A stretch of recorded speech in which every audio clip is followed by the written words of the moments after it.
Bonjour à tous et bienvenue sur boursicoté.com pour cette nouvelle analyse technique Forex, matières premières et crypto-monnaies avec une paire de devises euro-dollar qui continue à évoluer d'une manière plutôt baissière, toujours sous la zone ici des 1.0730.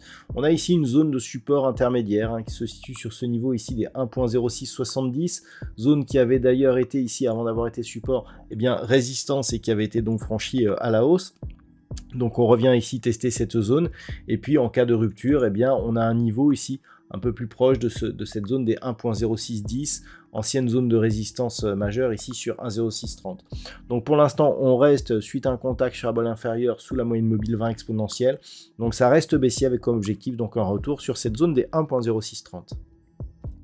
Et puis je vous en parlais hier, le fait que l'on reste ici sous cette moyenne mobile 20 exponentielle avec des contacts répétés ici sur la bande de Bollinger inférieure, ça nous confirme dans un biais baissier. Il n'y a pas eu de rupture donc de cette moyenne mobile qui aurait pu nous donner un signal de sortie de cette dynamique. Donc même si on a très peu de momentum, ici l'objectif est toujours un retour sur cette zone des 1.2610. On pourrait reprendre un biais haussier d'un point de vue un peu plus court terme sur rupture haussière éventuelle de cette zone des 1.2750, mais pour l'instant ça reste baissier. Objectif ici 1.2610 avec nouvel objectif en cas de rupture de ce niveau à 1.2520. Sur l'or, nous sommes toujours ici dans ce range entre 2285 et 2420 dollars l'once, plutôt dans la partie inférieure du range. On commence à multiplier les attaques ici sur la zone inférieure, ce qui pourrait laisser craindre une accélération en cas de rupture de cette zone ici des 2285 dollars l'once.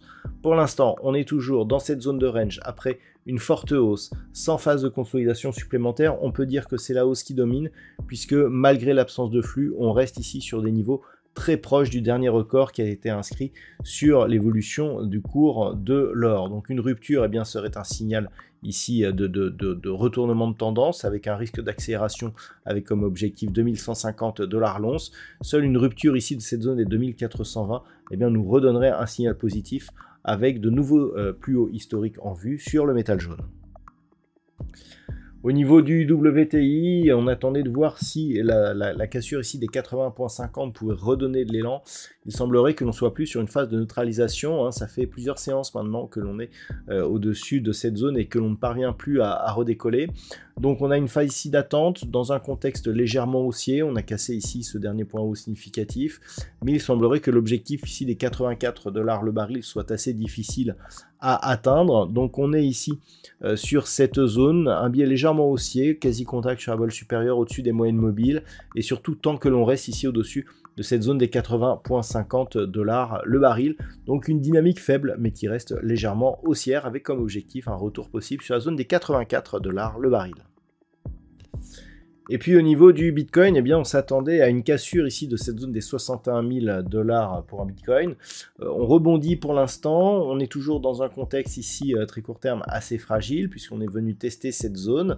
Mais tant qu'il n'y a pas cassure, on peut considérer que l'on est toujours dans cette zone ici de consolidation horizontale, un petit peu comme l'or. On est ici fortement monté, on est dans ce range ici d'évolution sur un test de la partie inférieure, mais tant que ce n'est pas cassé, on est toujours dans une phase de consolidation horizontale, donc neutre, avec une perspective plutôt haussière, puisqu'en absence de flux, là aussi, il n'y a pas énormément de consolidation sur cet actif. Donc attention à une rupture éventuelle ici de cette zone des 61 000, il faudrait repasser ici au-delà des 67 100 pour retrouver une conviction un peu plus haussière, alors qu'une rupture ici des 61 000 nous donnerait comme objectif un retour dans un premier temps ici sur 57 300 dollars pour un Bitcoin et éventuellement un retour ici sur 52 500 dollars pour un Bitcoin. Voilà donc ce que l'on peut dire sur l'analyse technique de ces principaux actifs. Je vous souhaite de passer une très bonne soirée. On se retrouve dès demain pour d'autres analyses techniques, toujours sur le site boursicoté.com.